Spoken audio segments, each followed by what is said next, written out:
Baile chláir na Gaillimhe mé a rugú mé an sin tógú mé thua mé ar an bonscoil i Baile chláir na Gaillimhe an Gaeilge bhí gá labhair sa Máire Goin má seannaithir is má seanmháthir an maithir agus móáthir agus mar ritháthair bhí Gaeilge a gcuine gcónaí sa teach agus sin bhí an Gaeilge ar fád sa scoil sa bonscoil agus bhí muidir túras deichnóid í siúil ón scoil, bhí muid an cóngrach don scoil agus don sépéile Baile chláir. An chéad mhúinteoir a bhí goim, bhí si as Inis Meáin cealpam, bhí si go hálainn. Agus an mhúinteoir bhí sa ranga mór a ranga céathir sa chuid, bhí sin ó Chundaras Cumáin. Ach bhí sin cónaí i gCuisleán nua a Gaillimhe agus thiocadh sí amach ón Cuisleán nua gach maidin ar a rothair agus bhí ceithre inín aici agus tháinig na hinaíní go Baile chláir sa bonscoil in éanachlaiche gach maidin. Ach bhí sí post in nádúraí agus tháinig sumsóta tinis intin ar an fear céile. So dá bhrí sin bhí oraí rothair agus na cailíní a tuairt go Baile chláir gach maidin. Agus bhí na cailíní álainn, bhí lobre aimneacha álainn go Angel agus Bernadette agus áirí sin ní rah aimneacha le sin mar sin in Baile chláir agus tá bhí Máire agus Ann agus Margaret agus Bridie an dós sinna bhí go gcuin. Agus ar bhhaile tróna bheith na búthaí agus na cailíní, ní bhí ceithre seomra sa scoil goin. Gá seomra don na cailíní agus gá seomra don na búcailí. Agus bhí clós scarathe freisin goin. Agus bhín siúil a bhhaile gach gach tróna amanta béidir go mbeadh rothair ag na leidín is mó a gcuin, maybe mar sin béidir go a lift ar a garir mar sin. Agus sin bhí fataí agus bagán agus cabáiste, bagún agus cabáiste agus fataí gach lád an ginearnúr agus muid a bhhaile an bheith ifacha lachan a gcuin. Bhachlumsa ifacha lachan a gcónaí. Ie, tuige níl sugam ach sin é. Ó bhí gafrúd, ní rah éon ceiste gol ar a siopa. Well ní rah éon baine ar sa siopaí an am sin nó éim nó a rán, nuair bhí tú in de chónaí a thua, in san thua, ní rah siopaí agus ní rah bólógrán a gcuin. nó cuimhin a riomh ar ceannacht an rud amháin other than té agus siúcra, saolann agus rudaí mar sin.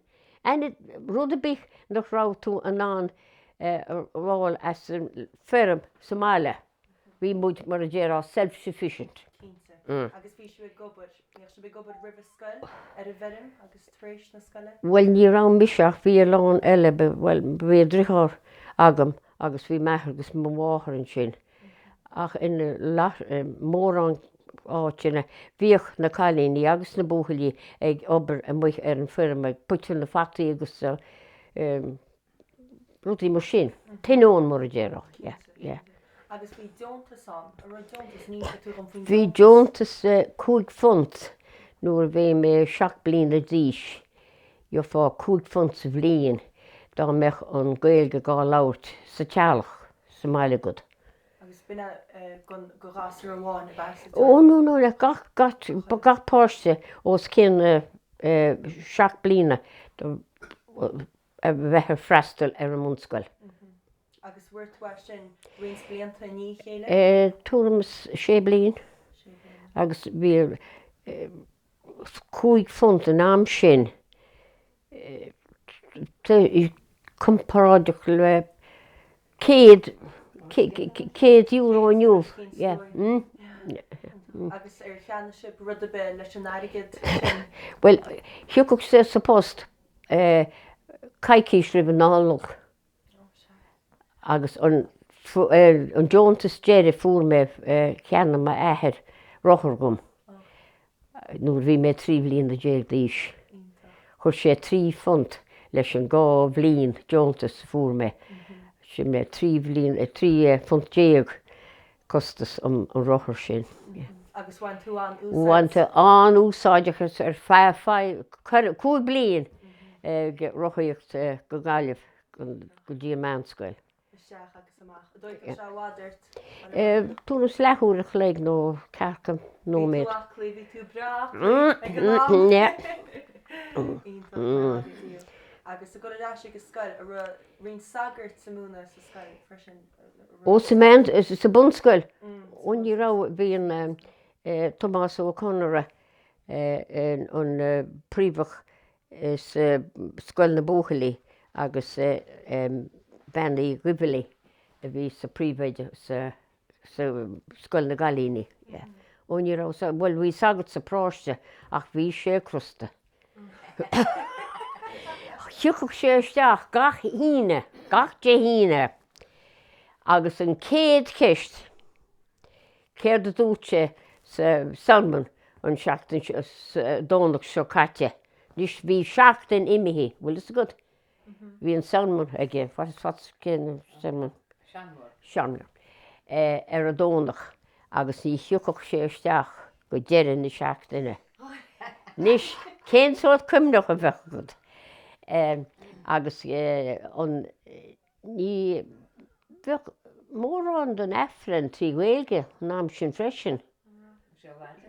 Bhí an láidin an stam sin sé. Ó bhí, ó Chreid ó núnam déam agus ó féoia. Ó Gloria an excelsis Deo. Patrum omnipotentum. Níl mé dead go jóir. Ó an láidin a bhí aige sé agus an Gaeilge. Láidin agus Gaeilge níor thula mé béarla a riamh sa sépal. Agus bunach bhí sé gon chéad chumínach agus go faoi lá ó bhí sé caiilte nuair lá Vespach buíoch sa le dí. Ó am na cuinúnach bhí na cálíní cúpla binsin agus an dára chalín wimsa bhí ringlits eici. Tá antín ag dín na glúige, hairdresser, agus bhí an glúige háling ag páiste seo ringlits eici. Agus tháinig an taithir leis an cumínach. Ag lethúir tréis a hocht sa maidin bheith an afran na goin. Sin éon bá efran lethúir tréis a hocht agus héide go chlog. Ní rá méon de sarn. Ní ráin efran de sarn na goin. Ach an chalín a dár chalín wimsa tháinig sé bheith a chlán go mór in isteach fin na Gael agus fin na fáil an práisteach an sagart práiste. Big time. Nuair a tháinig sé thóg gar leis an chalín anyhow. Thug sé slap sa jaw dúirt sé. Your ringlets, and he said, and your empty head at the back of it. Agus Jimmy muid mar dominoes mar sin. An búl ar an clasach thuirse ar an páiste sin with tilted over mar a dérá. Mar dominoes. Agus ní gon dáhí fatí soring. But ní ring an fear an taithir nó an mór na tuismitheoirí fat faoi.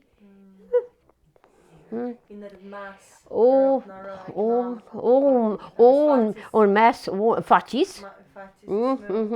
Agus bhíoh an cí chéine leis na Jews, nollag agus cásca na Jews, an tairigid lechrón half crown mar gá sílan ó 10 scilling agus bheadh sé gá léamh amach an dónach ní sin John Cair 10 shillings. Tostoch sin hús agus sin sé Jack Gerwin, 6pence, and I sent it home again to him.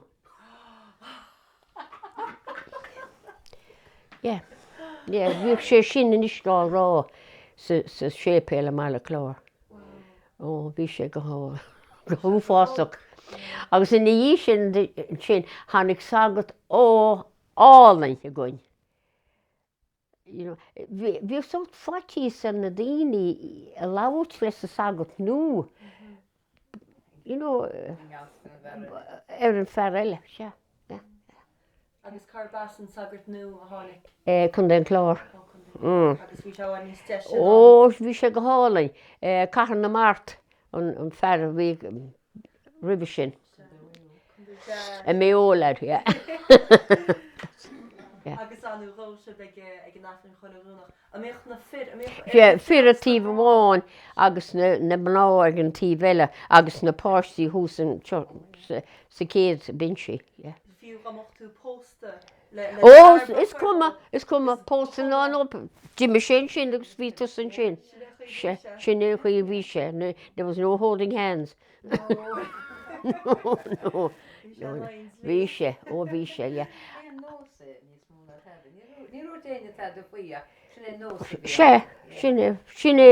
sinné mar a bhí sé. Agus an fístíon gach Cainteoirí Dúchais gach sárainn. Sodalities, Bheadh na páistí, na cailíní sárainn amháin agus na búchailíonn sárainn ar a dónach. Agus bhí na caint faoi na pisisiúgaí agus ar tú caintú hain faoin fódín mara, Tá sam go na caintear ar bháil an fódín mara. Fódín marúil. Cailech bheadh beidir go mbeadh tú dul bhhailún áit cinnt agus cailech tú do bhealach bhhaile.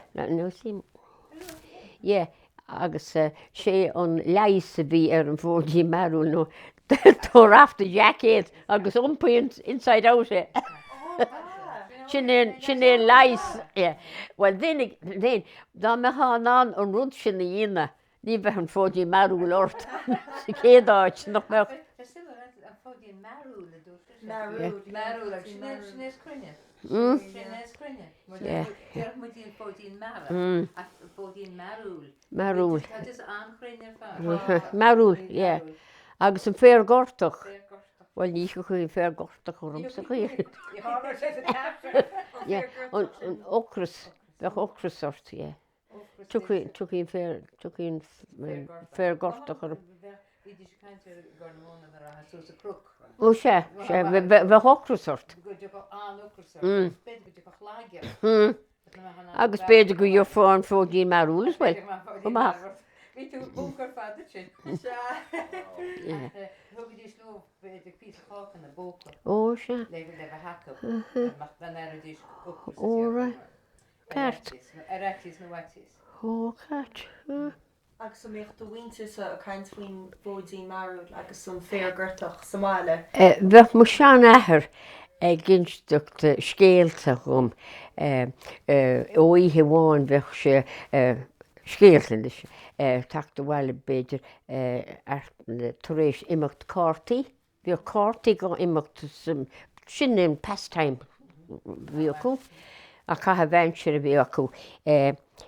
Ó thunig sé rudaí agus bán nó rud a cinnt mar sin. Agus Jimmy sé agus bhí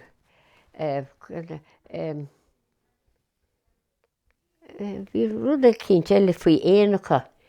Bheadh scata éanacha.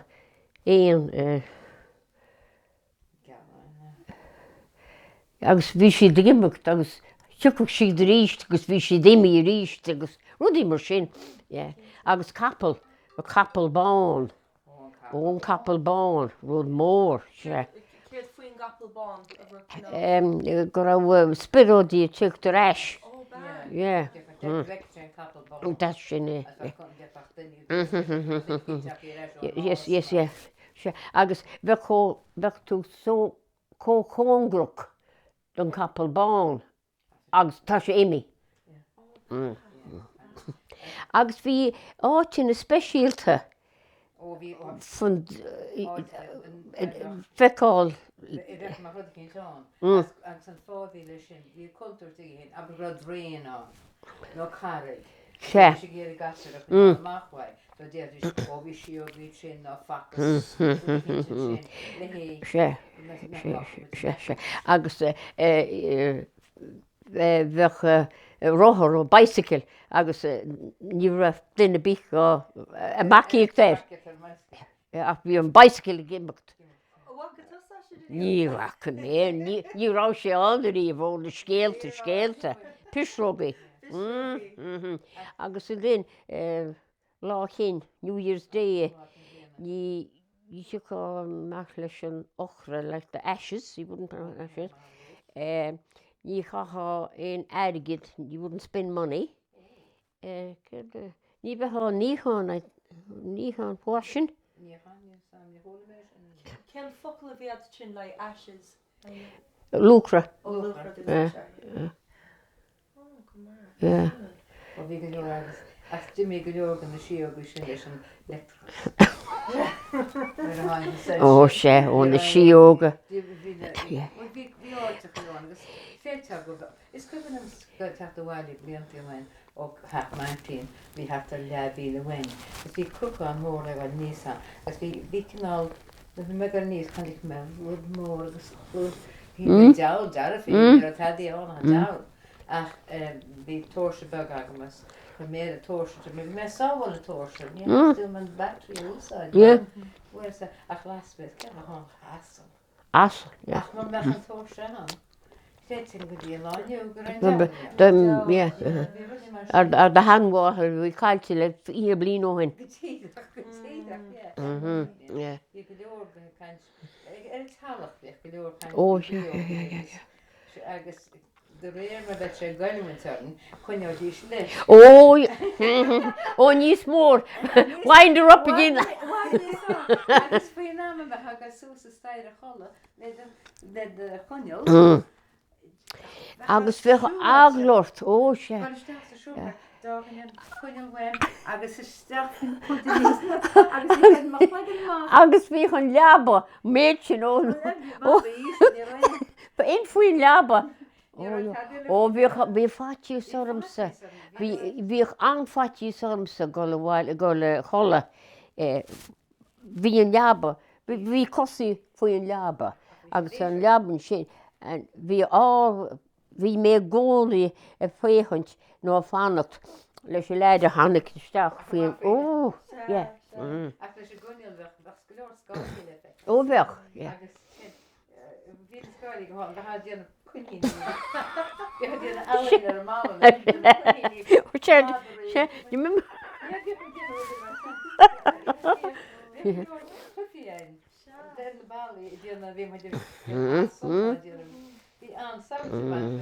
Bhí chuin nósna a bhí le ihe hána.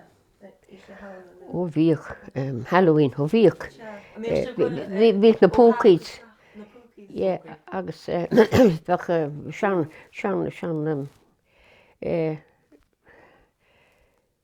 bhí mé ar an móthar cúplaí a hána leis na córsan.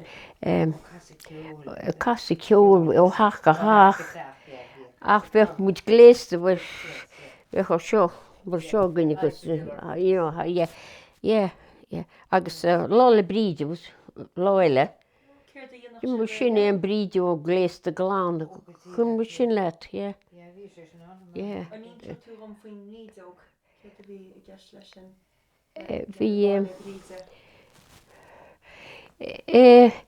gléas muid rudí bána. Brálíní na rud a cín mar sin. Ach bhí muid Bláhanna agus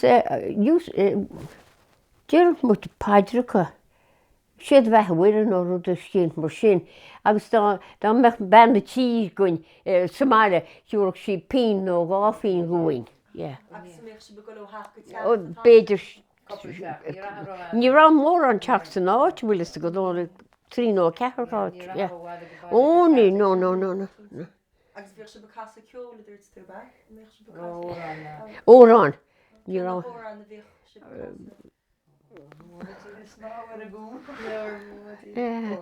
Ó bháidí nó rud mar sin, agus an le blianta sin in dhí sin linn tháinig pigín letir mhór agus tósa. A rapurtach gar go náit Baile? Ní rá tá an Portach bhí sé dúirmas 6,000 óine ach bhí Portach agin san áit sin nó agus bhíoh ma aithir agus cúpla córsan gearún Port an móin le sláán agus caithamach agus scarú mar sin agus in sin tréis go cúpla seachtain bheadh sé trim agus díon ó grógín as agus beidir seachtain ní sin achróg níos mó agus in sin nuair a bhí sé le tóirte Bhaile a gcuins capal agus cá agus Chreid ar an cáirte astal, Agus Chreid agus Cléibh. A bhfuil tusa ar a beirteach a riamh nó just ó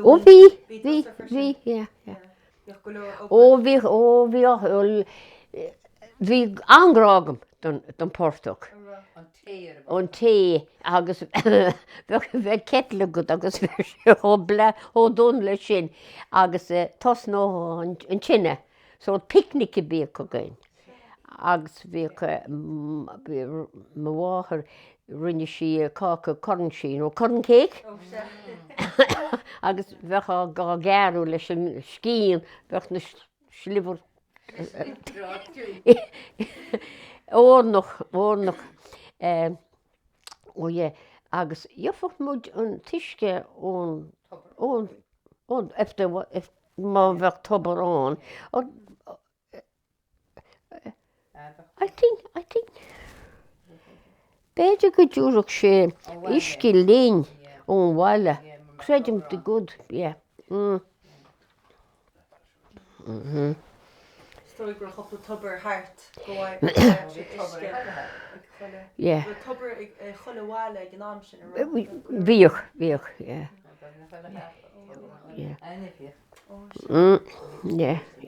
Méoh se beáil síos a bailú isce. Bhfuil bheith bucéad a god agus bheith rópa as sa bucéad agus síos leis an bucéad agus nuair bhí sé lándaisce tucha tú súsa. Cé as bhíon bucéad dinta as ámad Ó aluminium a galvanised bhí an. Anchored agaí ar tú chuintear anchored. Bhí sé mó amach behear bhí seach go tuisceach as sa tubair ach behear le cinál bucéad a bhí an a chura ar do riime. Tháinig muid picturí nó bucéad bhí gcuine galvanised bhí an. Ní rá plastic an nuair sin. An cuí céine ní rá bairós sa scoile gcuin nó fountain pens. Bhí an pan luaí agus an nib agus an dúch.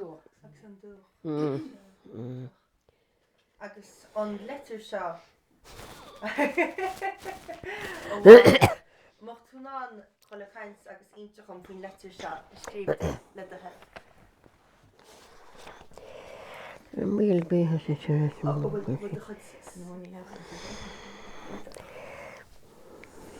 agus tíadach an cinál má túnán míú thuirt chum ar thug bríde crúscán míl gom, jars of honey.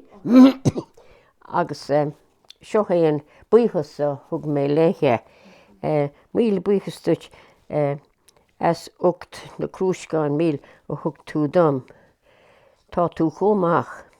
Is even de bhíáil an bhean chéile a fuairse I go slán gar. Gur an míle maith go agus thank you very much and to the bees, the bacha. Sin éis. Agus go na bacha. The bacha, the bees. In áireann déirmuid smacha. Smacha. In áid smacha. Oh, right, yeah. Yeah. A bhar a níor scríbh tú sa litir ní éon iontas go bhfuil bullag mór de Nis. No, ach scríbh ná bí a gádaí fúm. Sin éon lína déannach.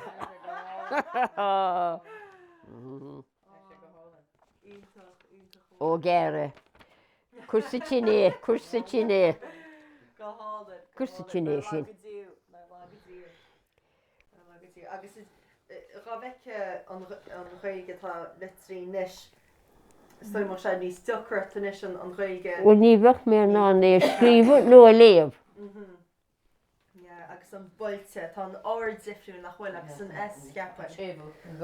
An séú se. An tí os bra, mín is drí sin is even an drí. An gé. Ó sé. Gé A méocht tú scríomh chu géim duna eile in Ghaeilge. Mar seo. Well, scríomh mé leite trí Ghaeilge chun áras an Uachtarán couple bliain ó hin. Leis an seanaí sé active retired. Agus fuair mé litir álainn ó Michael D. Ón Uachtarán. Bas typed bhí sé. No, bhí muidena sús. Agus tá muide go ríiste tá bríide tíictal néanacin. Well, bheith muide ná dul a cúte gin mína sauna. Ach bhí an taimse ó cúr. Agus bheith muide móthir ag 8 o'clock maidin. Agus ní bheith muide tú de dorachas sa gin ríist sa tróna nó bheith muide meile. So, or mé letir thugin secretary agus dúirt sé go dúrach sé dáta eile gom sa saora. Agus ba muide fá lón san áras. Well, fuair muide lón an tom an anam eile bhí muide an, yeah. Agus Madri. nó tá sé a rinteam agam inis béidir cúgú na géag nó mar sin dar cumán héin agus cúg duine eile ón Credit Union agus áití mar sin agus béidir go jofa muid an Credit Union to sponsor the bus for us. So I'm trying to work on that now at the minute. Well, it would be so congrach.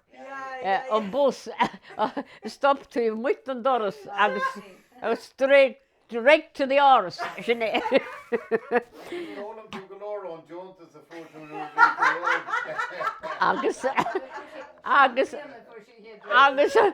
agus an lón saoir an sin.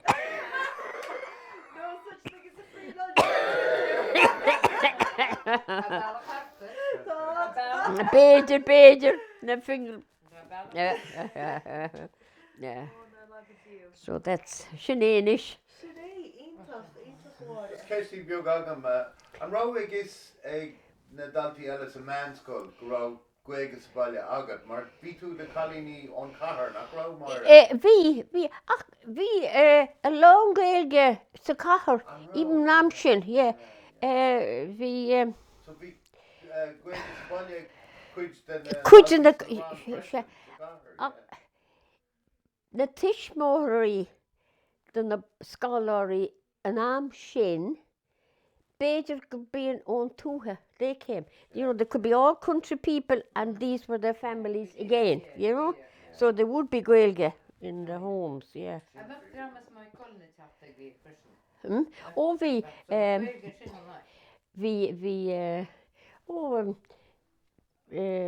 Peg O'Halloran from Calnamuck. Vi a móthir ag múnú I Bushy Park agus hiúcach an táthir leis a móthir go dTionscadal I Bushy Park agus Peg agus Máire bhíoch an na rothair ag an scoil acu agus tugadh siad na rothair ó Bushy Park isteach go dtí mheánscoil into town, yes. And it was Keady, Nan McDonough. As my Colin as well. Vi agus Gavin, Máire Gavin. Colleen's sister, yeah. Just for more Gaeilge Lorna Carhart, like your Shop Street, no. You would on a Saturday. Long Máirge. Bheith a long Gaeilge, well, bheith na ferramóí agus na bhean céile isteach. Agus then bhí an Máirge go, the Egg Market, down Market Street. Yeah, agus Barna. Yeah, bhí bríd chun ceann as Barna. So wrong céine lom. Come na more. And you're doing as Carnamona that's we should call in the Bridge Sullivan. No. There was a Pauline Prendergast, but she was from up the Rard. No. Teresa Carney. No. We call Card. The best called Card. And would they be about 85 or 86 now? They'd be older. Yeah, they were, maybe they were in leaving cert when I'd be come up the way, yeah. Yeah, there was Pauline Prendergast, she was from Oakterad. I think that's as far out as they went, yeah. Then of course, we agus vi Cainteoirí Dúchais as well. Oh ma. Yeah. Yeah. Or an kept two go daoine and show broadú las an teanga no or sweeney shoot. No, vi sé commonplace mar dera. Yeah. Vi komische geskalt se spidio men se Cainteoirí as long rí on your man ve. Fantastic about me. Agus vi canús was vi bra se spidio no se can Sean. Oh. Agus vi gasú vi Cainteoirí around Cainteoirí leim around as vi gemót a gesúd. Sean. Yeah. Agus vi Cainteoirí se gaif.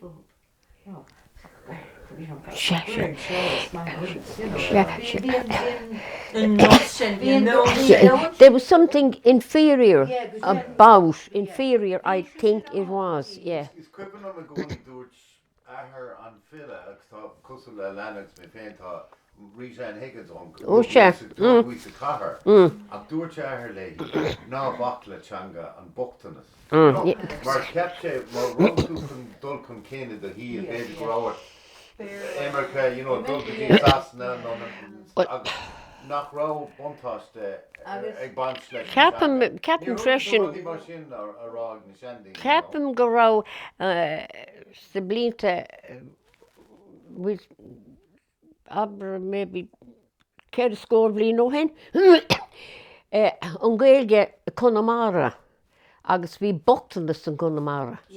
So dá bhrí sin bhí an Gaeilge bochtanas. Sinné.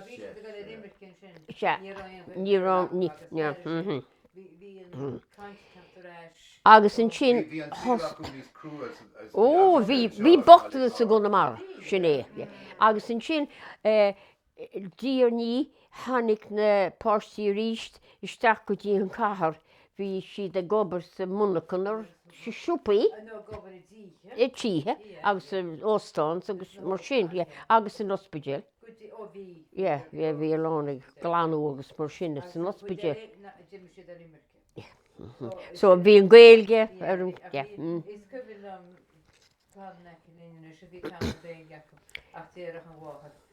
forget it agus is cuian bhfuil thar a teachla a chuil thar a garí lá bháin agus bhí si bhín na gasa níos ógan a misisiis as bhfuil mé rá bhfuil put the scachéin in the barna so that the cowin won't go into the cabbage. Will you put the scachéin in the barna so the cowin won't go into the cabbage? Put the bush in the gap so that the cow won't go into the cabbage, yeah.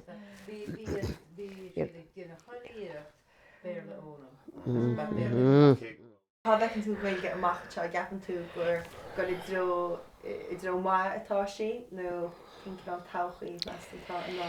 Well, sé mhúinteoir gomach beidir mhúinteoirí agus scardaí agus mar sin a gláirt an Gaeilge.